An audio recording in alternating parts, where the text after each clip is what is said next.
भीषण ठंड की तैयारी में जुट गई है रूस यूक्रेन की सेना। रूसी सेना को स्लीपिंग बैग, हीटिंग इक्विपमेंट्स दिए जा रहे हैं। टीवी9 के कैमरे पर रूसी सेना के बड़े अधिकारी की ओर से यह दावा किया गया है, ठंड में रूस की सेना को मिलेगी निर्णायक बढ़त। ठंड में मिलिट्री एक्शन के रूसी सैनिक माहिर हैं, ये रूसी अधिकारी की ओर से दावा किया गया है।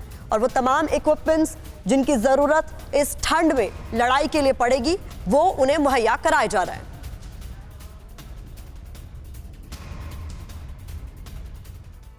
तो हमने आपको बताया किस तरीके से पूरी तैयारी की जा रही है कि युद्ध में जो कोल्ड अटैक है उससे बचा जा सके, और उसके लिए क्या कुछ तैयारियां हैं उसकी जानकारी बिग वॉल पर आपके सामने हम रख रहे हैं। दरअसल नवंबर में तापमान -3 डिग्री तक गिर सकता है और ऐसे में मुश्किलें बढ़ सकती हैं उन फौजियों की जो ग्राउंड पर है। दिसंबर में तापमान -5 डिग्री से नीचे जा सकता है। आप समझिए हालात किस तरीके के हो जाते होंगे उन सैनिकों के लिए जो कि ग्राउंड जीरो पर है। अधिकतम तापमान भी 10 डिग्री से नीचे ही रहता है। अपने सपनों का बिजनेस शुरू करने के लिए आपको कोई भी बैंक बिजनेस लोन नहीं दे रहा?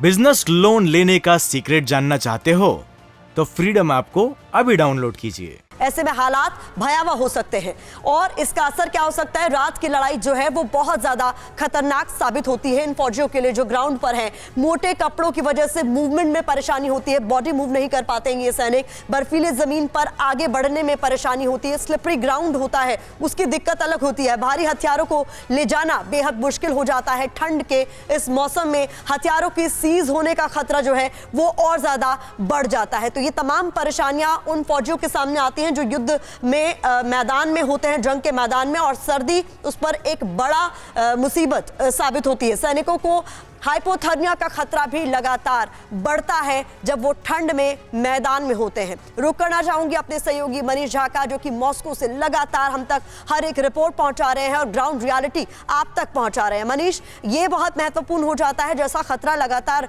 जताया जा रहा था कि जब ठंड बढ़ जाएगी तो दोनों ही देशों के लिए मुसीबत भी बढ़ जाएगी, क्योंकि जो फौजी जो सैनिक ग्राउंड पर है उनके लिए लड़ाई करना और ज्यादा मुश्किल हो जाएगा। और उसी की ये तैयारियां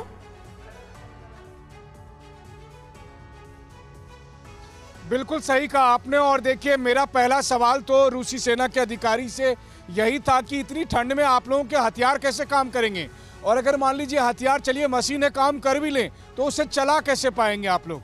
फिलहाल रूस की सरकार अपनी आर्मी को अब ठंड की तैयारी में पूरी सुविधाएं देने में व्यस्त है, और इसके लिए चीन से भारी मात्रा में स्लीपिंग बैग्स और दूसरी जरूरी सुविधाएं मंगाई जा रही है ताकि सैनिकों को वो सब मुहैया कराई जा सके।